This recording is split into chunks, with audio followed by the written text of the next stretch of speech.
Yeah, iPhone 12. I know. We gotta talk. Also, Tim Cook, Timothy, my boy, he tried to pull a fast one on me. And it didn't work. Want tech news in a way that doesn't suck? Then hit the subscribe button and turn on notifications because you're stuck inside right now. You don't got a choice. Hello there, greetings, and welcome back to Front Page Tech, FPT, FAPATA, the show that gives you tomorrow's tech news today. I think that should be the new slogan at this point. The show that gives you all of his tech news from one geek, that is me, to another, that is you. Happy Tuesday, everybody. Before we jump into the show, just a quick mention. A ton of you have been asking us for a long time to bring our podcast Recycle Bin back.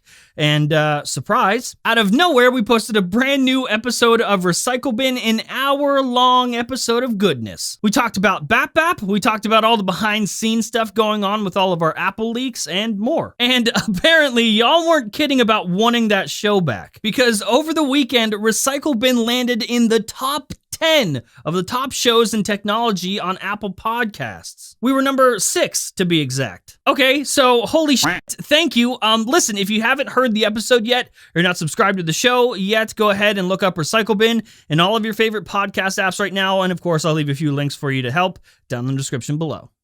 Okay, so Apple news, right? Apple leaks. Before we jump into the iPhone story for the day, let's talk about that MacBook Pro. First up for the day, story numero uno, MacBook Pro 13-inch. So last month, to the day, on April 4th, I tweeted, if everything goes well, new 13-inch MacBook Pro codenamed J223 coming next month, which of course, at that time, was this month, May. Oh, but as is with every one of my Apple leaks, it gets better. So when the iPhone SE came out last month, I went ahead and I tweeted the time that it was releasing, on the day that it was releasing, and some other stuff. I had gotten word from my sources within Apple that said Tim Cook was on a press briefing with members of the media, which means basically on that day, a few hours before the SE officially came out, Apple sat down on a press call with members of the media and gave them a briefing about the product that was about to drop, obviously the SE. They do this so that when Apple updates their website, the press can also put out their articles about the product, basically at the same time. But they didn't do that this time. There were no press briefings before the MacBook Pro 13-inch dropped. Instead, they decided to do press briefings after the official newsroom post on Apple's website. After it came out on the website, then they would brief the press on stuff. Effectively hoping that I wouldn't get the information early and be able to spoil a surprise release.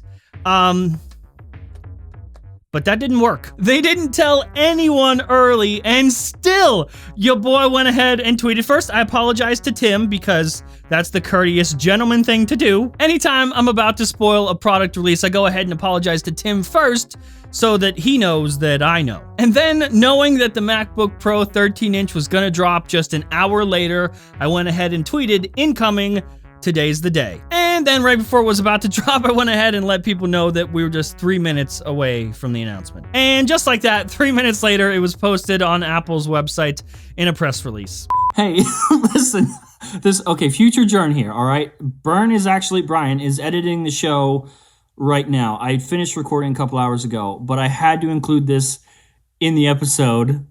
Fucking Phil Schiller today blocked me on Twitter, and I just found out about it. I have literally never tweeted Phil Schiller in my life. So they really must be pissed that I somehow still managed to leak that MacBook Pro drop. You know, just got blocked by this guy. Courage. How's your Tuesday going? So sorry, Tim. You know, I guess you're just gonna have to try a little bit harder next time. You know what I'm gonna do, right? You know. I have a send! I'm just kidding. I'm not gonna. Brian would kill me. He hates editing that, so I'm not gonna do it. Don't worry. I'm not gonna do that today. Okay, so next up, let's talk about I have a send! Higher. Ascended! I will no longer tell you about the news of today, but instead the news of tomorrow. Okay, let's talk about the iPhone 12. Got a couple different things. First, let's talk about this. So our friends over at Phone Arena posted brand new renders of what they think the iPhone 12 is going to look like. Of course, being the base model of the iPhone 12. We've seen a lot of renders of the iPhone 12 Pro, and very rarely do we get a good look at what we can expect the iPhone 12 baseline stuff to look like. So I just got to give them credit here. This looks amazing, and compared to the information I have from my sources, I'd say this is pretty close to the thing we're actually going to get. Especially the back. I would say the notch there on the front is a little sketchy, but all in all, fairly accurate. And of course, it looks so good. Now, I'm being told that the word that Apple is using internally for this lineup is the word symmetry, which I guess is safe to assume that they basically want all the phones in the iPhone 12 lineup, all 4 phones, to look pretty much the same. It just sucks that we won't see it till like October-ish. As you know, I've mentioned for like the last month or two that the phones are delayed until October-ish. We probably will still get an announcement in September, but it'll actually roll out in like October, late October, maybe heading into November. Kind of what we saw with the iPhone 10 launch. Now, let's talk about those prices. So in the last episode of Front Page Tech, we gave you the prices for every device in the lineup, stating that the Pro models, the 12 Pro and the 12 Pro Max, are going to be the same as the previous model's price, starting at $999 and then going up to $1,099. Now, where it got interesting was when I gave the prices for the 5.4-inch iPhone 12 and then the 6.1-inch iPhone 12, sitting at $649 and then $749. Now, since I gave those prices, chaos. Video after video after video has been made about this. Article after article has been written about this. And I just want to address a couple concerns that some people had. That's all. There's the common one of saying that, well, there's no way that the iPhone 12 is going to be cheaper than the iPhone 11. So let's use our brains for a second and put this in perspective. The current iPhone 11 is $700 and it's 6.1 inches. Compare that to the 6.1-inch iPhone 12 that's coming. Technically, it's not cheaper. Technically, it's going up in price by $50. Again, if you're going to compare the models, you got to compare the 6.1-inch models because that's what they are. And remember, even the base models this year for the iPhone 12 are getting 5G and OLED. I'm being told that it's not millimeter wave 5G for the base models, but it's still 5G, just so Apple can say 5G. So because of 5G and the new OLED display upgrade, $50 more this time around. The most interesting device in this lineup for me is that 5.4-inch model. We haven't seen a model like this before, so there's nothing to compare the price to. So when I tell you that it's $649, I mean, you can't be shocked to compare that to any other device in the lineup. We haven't had something like this before. It's the most interesting device in the lineup, and it's the one I'm most excited for. And if I had to guess, I'm sure a lot of you are excited too. Another common thing that I've seen, like especially on Reddit, is people saying that like, I'm just making this up because there's no way I could know the prices or leak them this early because even Apple doesn't know the prices. I'm sorry, what? What are you talking about? How do you think this works? You think Apple just builds a phone? They just throw everything they can into a phone, whatever they need, and they just make it. Just make it. We'll see how much it costs afterwards. And then they make the phone and realize, oh that's gonna cost like $1,300. Well, we already made it. Guess that's the price. We just now decided the price.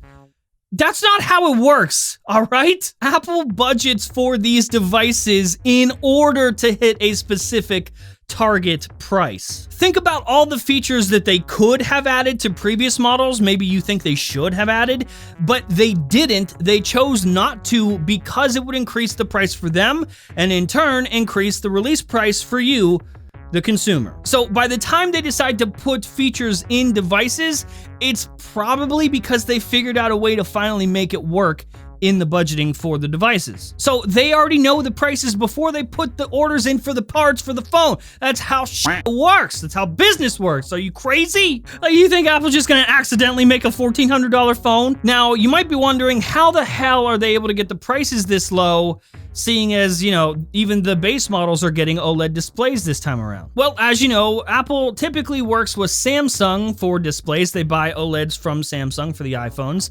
And let's take the iPhone 11 Pro, for example. The price that they paid per iPhone for the display was near $70 per panel. That's a massive chunk in manufacturing costs for these devices, just the display panels from Samsung. So if you wanted to add OLED displays to other models and bring the price down, what would you do? Maybe not work with Samsung as much. You may have seen reports before, and of course I have confirmed with my sources, that especially for displays with the iPhone 12 lineup, Apple is working with BOE, a manufacturer in China. And if you're a manufacturer of any kind, you want the chance to work with Apple, and you know they're getting their displays from Samsung, how would you get them to work with you and put orders in with you? You would cut them a sweet motherfucking deal on some OLED displays. And because it's cheaper for Apple now, it's gonna be cheaper for you. And that's gonna change a ton for the smartphone market. When Apple charged $1,000 for iPhones, when they started doing that, the rest of the market followed, and now everybody else is increasing the prices of their phones, especially flagship phones, when they release. So the smart thing for Apple to do in this market, while everyone else is cranking prices up, keep your prices the same or bring them down a tad. And with Apple doing this, they now have iPhones in nearly every price range. New iPhones this year. Plus, you know, you can get a deal on older models of the phones as well. And because of that, the market's just gonna have to adapt. Like, people are just you expect to start seeing some prices come back down to a more reasonable level. I am looking at you, Samsung. Anyway, that's what I know about pricing. Hopefully that cleared up some of your questions in the videos or the articles that you read about the pricings we gave. That's it. This felt like a long show. And of course, that's the show. Hopefully you liked it, you learned something. If you did, hit the like button. If you hate my stupid face, that dislike button, that works too. If you're new here, subscribe. And of course, we'll see you guys tomorrow.